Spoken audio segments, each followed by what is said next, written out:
अस्सलाम वालेकुम स्टूडेंट्स, आज हम अपनी क्लास में रिमेनिंग नोमेकल्स को कवर करेंगे जो साउंड चैप्टर के रिमेनिंग नोमेकल्स रह गए थे। लास्ट लेक्चर में हमने शुरू के 5 नोमेकल 11.1 से लेकर 11.6 से 5 से सॉल्व किए हैं।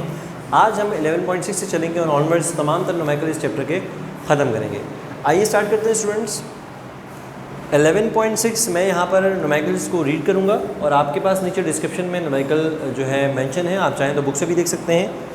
पेज नंबर बुक के अंदर पंजाब टेक्स्ट बुक बोर्ड की जो बुक है जो कि हम आगा खान बोर्ड में फॉलो करते हैं, उसमें पेज नंबर 35 पे आप आएँ, तमाम तर नोमेकल्स गिवन हैं। ठीक है, मैं नोमेकल नंबर 11.6 सॉल्व करने लगा हूँ।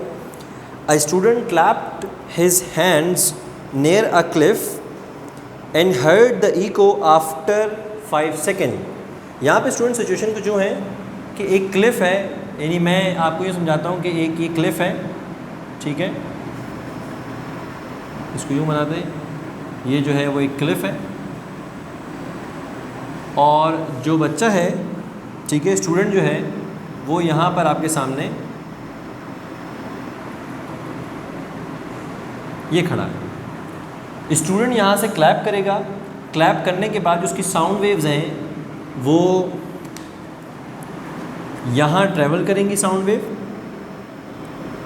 और क्लिफ पे लगने के बाद वो वापस से साउंड वेव, अगर मैं डायरेक्शन है जहाँ पे शो करूँ आपके सामने, साउंड वेव यूँ गई हैं और क्लिफ से लगने के बाद वो साउंड वेव वापस जो है बच्चे की तरफ, स्टूडेंट की तरफ आई हैं। और बच्चे ने 5 सेकंड के बाद आफ्टर क्लैपिंग उसने 5 सेकंड के बाद अपनी क्लैपिंग की वॉइस दोबारा से इको की सूरत में सुनी है यहाँ पर। इसका मतलब है वो टाइम पीरियड मेरे लास्ट लेक्चर में भी गिवन होगा। अगर लास्ट लेक्चर का आप लास्ट नोमेकल देखेंगे उसमें मैंने ये बताया गया था, उसमें ये बताया गया था कि जब भी sound generating is clapping, sound generating से लेके साउंड आफ्टर रिसीविंग तक का जो डिस्टेंस होता है उसमें जो टाइम लगता है वो आपके पास कैपिटल टी होता है। लिहाजा कैपिटल टी हमें गिवन है 5 सेकेंड्स, बिकॉज 5 सेकेंड के अंदर उस बच्चे ने इको सुनी है अपनी क्लैपिंग की। What is the distance of the cliff from the student? Again आपसे डिस्टेंस पूछ रहा है, यानी आपसे एस पूछ रहा है, distance from the student to the cliff. Student से लेके क्लिफ तक का डिस्टेंस इसने आपसे पूछा है, इसको हम एस कहेंगे, ठीक है। और अगर मैं टाइम की बात करूँ, स्टूडेंट जो कैपिटल टी है वो टोटल टाइम है, ठीक है, साउंड का सोर्स से निकल कर क्लिफ तक जाना, क्लिफ से निकल के वापस जो है उसके ईयर्स तक आना, ये तमाम तर जो है टाइम कवर्ड किया उसने 5 सेकेंड। अगर मैं चाह रहा हूँ कि मुझे सिर्फ 1 वे डिस्टेंस चाहिए, यानी फ्रॉम स्टूडेंट टू क्लिफ, ठीक है, तो मैं टाइम को हाफ कर दूँगा, ठीक है। अगर मैं टाइम को 5 पुट कर रहा हूँ तो ये डिस्टेंस मेरे पास 2 दफ़ा आ जाएगा, 1 time from student to cliff and second time from cliff to student, ठीक है। और मुझे 2 दफ़ा डिस्टेंस नहीं निकालना, मुझे सिंगल टाइम डिस्टेंस निकालना है कि what is the distance from the between the student and the cliff. So we can take small T, and small T का फॉर्मूला होता है T divide by time. Total time divided by 2 will give you the जो है small time. Small T given होगा आपको और small T मेरे पास आया 2.5 सेकेंड। होता क्या है small T? Small T is the single side time. Single side time का मतलब ये कि टाइम, वो टाइम जिससे साउंड वेव जनरेट होकर क्लिफ तक पहुंची है, सिर्फ उस तक के टाइम को आप टी कहते हैं। यानी मैं कहूँ कि 1 time is T and second time is again T. जाते हुए और आते हुए 2 दफ़ा टाइम आपका कंज्यूम होगा 2.5 सेकेंड। जब 2.5 सेकेंड प्लस 2.5 सेकेंड करेंगे तो आपके पास टोटल टाइम 5 सेकेंड यहाँ पर जो है वो लगेगा वेव को पहुँचने के लिए। और आपको दी गई है स्पीड ऑफ साउंड जो कि दी गई है, if the speed of sound taken as 346 metre पर सेकेंड। आपको स्पीड दी गई है 346 मीटर पर सेकेंड। यहाँ आपका नोमेकल की डेटा कंप्लीट होता है स्टूडेंट। अब हम चलते हैं इसके सॉल्यूशन की जानिब। जब मैं इसका सॉल्यूशन करूँगा तो स्टूडेंट अगेन वही सेम मैं यहाँ पर इक्वेशन यूज़ करूँगा जो कि है S is equal to V multiply by T। याद रखिए student, S is equal to VT के अंदर S is the distance covered by the body or by the sound wave. Here V is the velocity of sound wave and T is the time covered, time in which the sound is traveled. अब यहाँ पर मेरे पास distance मैंने निकालना है from student to cliff. Velocity मुझे पता है 346 मीटर पर सेकेंड एंड टाइम 1 वे का टाइम जो है मेरे पास स्मॉल टी जो है वो 2.5 है। लिहाजा आप इसको मल्टीप्लाई करते हैं with the help of calculator. When 346 is multiplied with 2.5 it will give you 865 metres. इसका मतलब ये हुआ कि जो स्टूडेंट है वो क्लिफ से कितना दूर खड़ा है, वो 865 मीटर्स दूर खड़ा है। आप चाहें तो रिजल्ट में लिख सकते हैं कि the student is standing 865 metres away from the cliff. ठीक है स्टूडेंट्स, अब हम चलते हैं अपने नेक्स्ट न्यूमेरिकल की जानिब, और नेक्स्ट न्यूमेरिकल 11.7। 11.7 स्टूडेंट अगर आप रीड करें तो मैंने यहाँ पे उसकी डायग्राम भी बना दी है और अब मैं रीड कर रहा हूँ, आप देखते जाइए। अ शिप, अब मैंने लिया एक वाटर शिप। लास्ट लेक्चर के अगर आप रिवाइंड करें तो उसमें हमारे पास सबमरीन थी, बिल्कुल उस जैसा सवाल है यहाँ पे अगेन मैं सॉल्व कर रहा हूँ क्योंकि 11.7 में आपको दिया गया है। वो कहता है कि a ship sends out ultrasound, ship में जो है वो एक अल्ट्रासाउंड वेव भेजी है that return from the sea bed, जो कि रिटर्न हुई है सी बेड से। यानी अगर शिप ने यहाँ पर अल्ट्रासाउंड भेजी है, अल्ट्रासाउंड वेव, तो यहाँ से सी बेड से वो रिटर्न आई है, ठीक है, शिप की तरफ। तो इसका मतलब हो ये फिर अगेन टू वे की तरफ हो गया, और जब ये सोर्स से निकल के सी बेड की तरफ आएगा, सी बेड से रिफ्लेक्ट होकर वापस सोर्स की तरफ जाएगा, और इस जाने और आने में जो टाइम टेकन किया है, टाइम लिया है, वो है आपके पास मेंशन यहाँ पर कि a ship sends out ultrasound that returns from the sea bed and is detected after 3.42 seconds. Again student ये हमारे पास वो टाइम होगा जो कंप्लीट टाइम होगा, ठीक है, इसे कैपिटल टी कहेंगे, 3.42 सेकेंड्स, ठीक है। ये वो टाइम है जिसमें साउंड वेव आपकी शिप से जो है निकली है, सी बेड से टकराई है और वापस आपकी शिप तक पहुंची है। तो कंप्लीट टाइम को हम टी कह रहे हैं, कैपिटल टी। डेटा के अंदर ही आप स्मॉल टी निकाल सकते हैं। अब आपको पता चल चुका है कि 3.42 को अगर आप डिवाइड बाई 2 कर देंगे तो आपके पास वो टाइम आ जाएगा जो कि 1 वे टाइम होगा, यानी शिप से लेकर सी बेड तक पहुँचने का टाइम आपके पास आ जाएगा 3.42 divided by 2 and it will be 1.71. It means 1.71 seconds is the time in which the sound wave, the ultrasound, is generated and reached to the sand beds, sea beds. अब यहाँ पे student हमें given है, और if the speed of the ultrasound through sea water से जो ultrasound जा रही है उसका जो स्पीड है वो आपके पास मेंशन है 1531। वेलोसिटी इज़ 1531 मीटर पर सेकेंड। और अगेन आपसे पूछा गया है कि what is the distance of the sea bed from the ship, यानी आपसे शिप से लेकर सी बेड तक का डिस्टेंस पूछा गया है विच इज़ एस। और अगेन मैं कहूँगा कि वन साइड डिस्टेंस आपसे पूछा गया है, इसको आपने मालूम करना है। आइए चलते हैं अब सॉल्यूशन की जानिब। सॉल्यूशन जैसी मैं इसका करूँगा तो आपको पता है कि हम वही इक्वेशन यूज़ करेंगे, s is equal to v multiply by T, and here t is again the small t which is 1.71, और इस तरह आपको डिस्टेंस पता चल जाएगा 1531 मल्टीप्लाई बाई 1.71। जब आप इन दोनों को मल्टीप्लाई करेंगे तो आपको वो डेप्थ पता चल जाएगी कि शिप से लेकर सी बेड तक की डेप्थ कितनी है। और आइए इसको कैलकुलेट करते हैं कि 1.71 multiply by 1531 it will give you 2618.01 metres.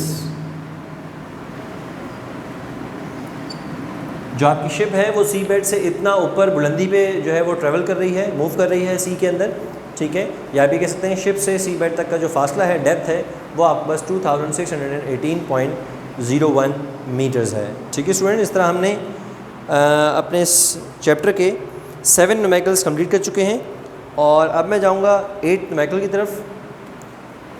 11.8 ये सवाल जो हम करने जा रहे हैं 11.8 का बहुत ज़्यादा इंटरेस्टिंग सवाल है, ठीक है। आप देखिएगा स्टूडेंट्स, मैं वापस से सवाल रीड कर रहा हूँ और आप देखते जाइए।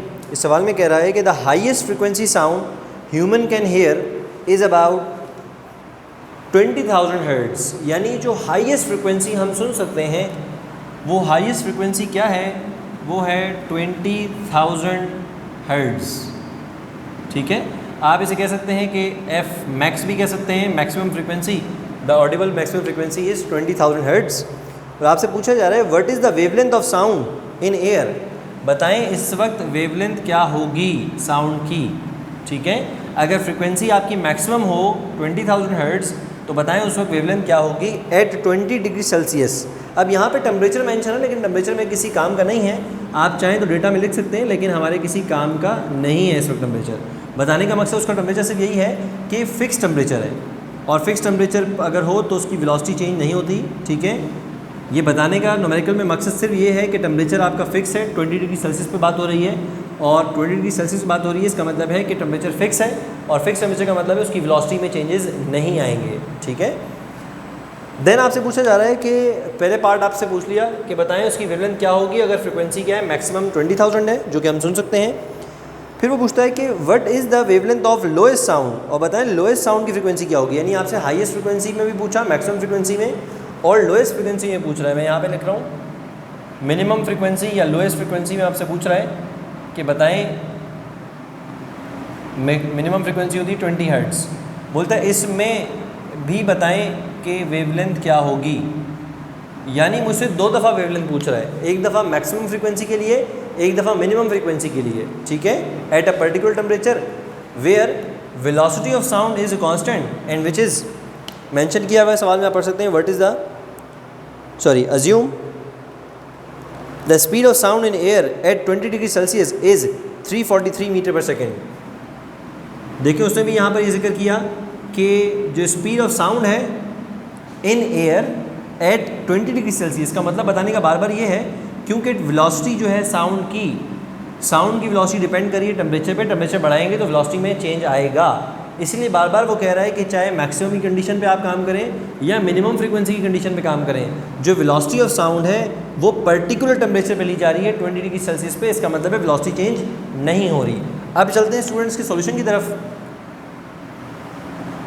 अगर मैं आपसे सॉल्यूशंस को शेयर करूं तो सॉल्यूशन में आपको पता है एक ही इक्वेशन यूज़ करेंगे हम, v is equal to F lambda.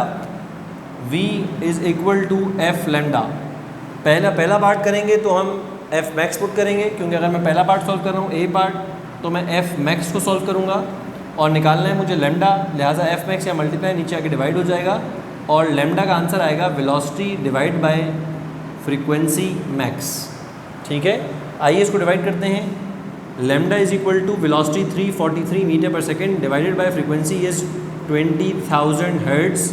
और जब आप इसको डिवाइड करेंगे स्टूडेंट्स तो आपके पास जो आंसर आ रहा है, मैं यहाँ पे कैलकुलेट कर लेता हूँ अपने पास भी, 343 डिवाइडेड बाय 20,000, जो आंसर आ रहा है स्टूडेंट वो आ रहा है 0.01715। ठीक है, लेमडा का आंसर मेरे पास आया 0.01715। और आप इसे ऐसे भी लिख सकते हैं कि lambda is equal to 1.715 multiply by 10⁻⁻² metres. ठीक है, लेमडा चूँकि वेवलेंथ है लिहाजा मीटर्स में इसका आंसर आएगा। ये हमारे पास हो गया फॉर मैक्सिमम फ्रीक्वेंसी। ठीक है, जब मैक्सिमम फ्रीक्वेंसी के लिए काम करेंगे तो लेमडा बहुत स्मॉल आएगा। देखें, फ्रीक्वेंसी ज़्यादा होगी तो वेवलेंथ कम होगी, और फ्रीक्वेंसी कम होगी तो वेवलेंथ बहुत ज़्यादा होगी। आइए अब बी पार्ट सॉल्व करते हैं स्टूडेंट्स।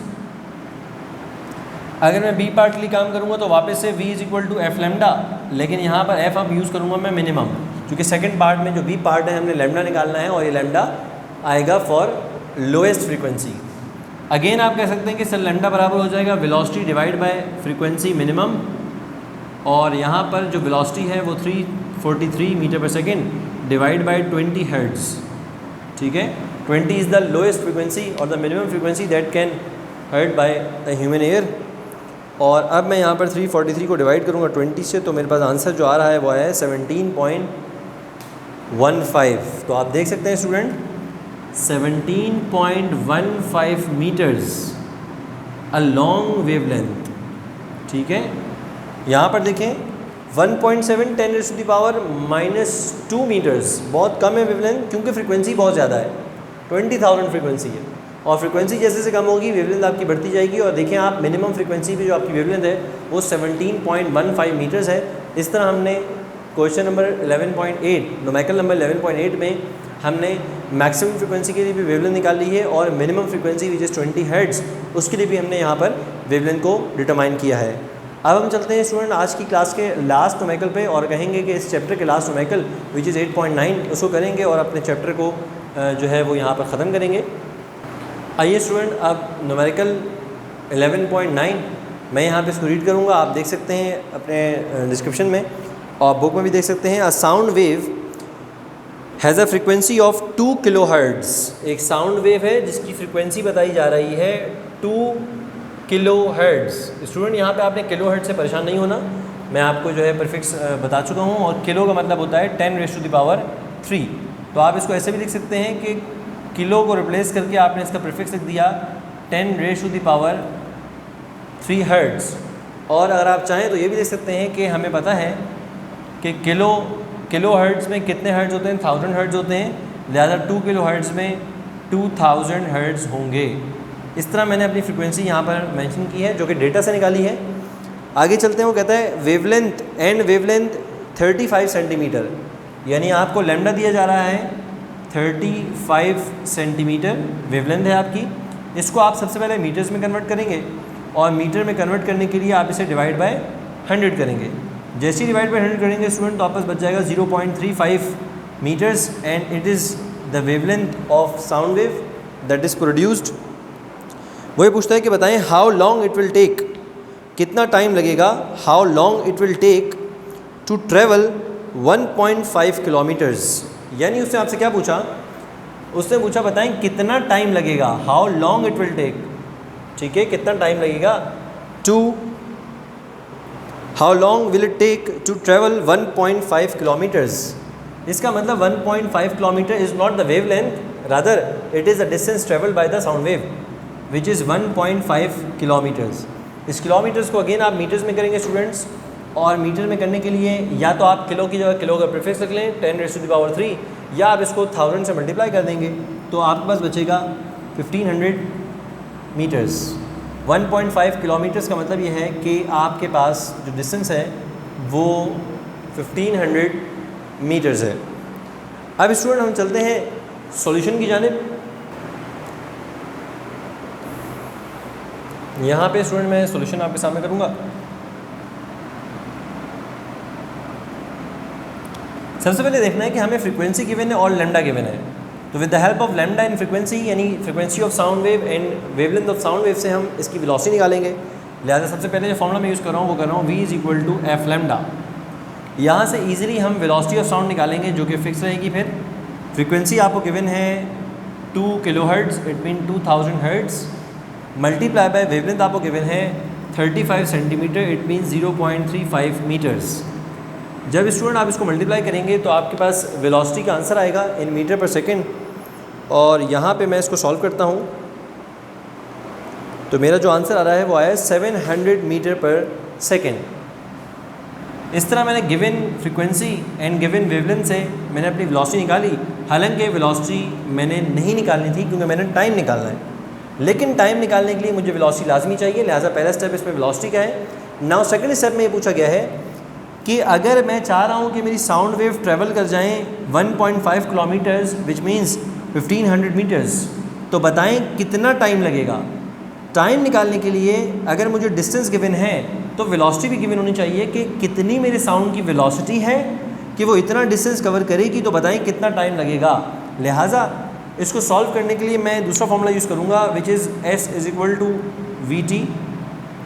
इसमें आपको टाइम पता चलेगा कि साउंड वेव को कितना टाइम लगेगा, how long it will take, ठीक है, to travel 1.5 kilometres with the speed of 700 metre पर सेकेंड। तो आइए टाइम निकालते हैं। वेलोसिटी या मल्टीप्लाई नीचे आके डिवाइड हो जाएगा स्टूडेंट्स, तो टाइम का फॉर्मूला बन जाएगा डिस्टेंस डिवाइड बाय वेलोसिटी। आइए डिस्टेंस को वेलोसिटी से डिवाइड करें।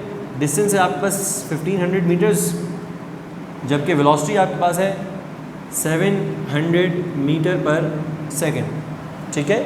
आइए स्टूडेंट्स को डिवाइड करते हैं और आंसर निकालते हैं कि हमारे पास क्या आंसर आ रहा है। और हमारे पास जो आंसर आया स्टूडेंट वो आया है 2.14 seconds. It means the time required by the sound wave to travel 1500 meters with the velocity of 700 meter per second is 2.14 seconds, और इस तरह स्टूडेंट्स आज की क्लास भी हमारी यहाँ पर इख्तिताम पजीर हुई। 9 नुमेरिकल हमने सॉल्व कर लिया है। हमारी बुक के तमाम तर नुमेरिकल्स हम यहाँ कर चुके हैं साउंड चैप्टर के। इंशाल्लाह नई क्लास से हम नए चैप्टर का आगाज़ करेंगे। इजाज़त चाहता हूँ स्टूडेंट्स, अल्लाह हाफ़िज़।